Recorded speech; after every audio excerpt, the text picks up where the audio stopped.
So the question is, we see this miraculous stuff happening in other parts of the world, especially places where the gospel is on the forefront of being proclaimed, and these big movements of the Spirit that are happening there. People are being healed, freed from demon possession. The miraculous is evident there. And then we come back home and we see none of that. We don't see it happening. Or where we see it happening, we tend to look at it with distrust, skepticism. We think a lot of it is just staged so that they can ask us for money, right? Think of televangelists and that sort of thing.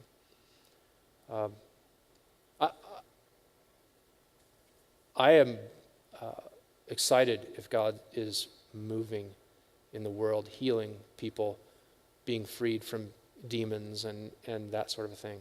I think that's the sort of God that was borne witness to in the early church, and that's the sort of church, that's the sort of thing that they experienced. I don't see why that would not be happening today. I suspect one of the reasons we don't see it happening in our churches is our churches are very comfortable.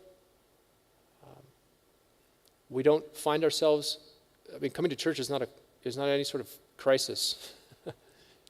It's an optional sort of thing we do on Sunday morning.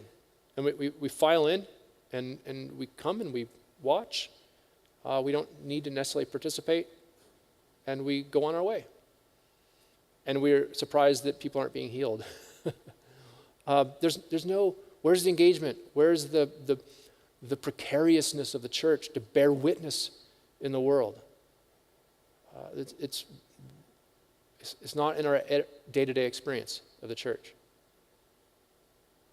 I suspect that were we on the front lines of small communities of disciples proclaiming the gospel in the world to the poor and the broken, out in the world in solidarity with communities of the oppressed, preaching the gospel, there we might find the Spirit at work in ways that the Spirit's not at work here today.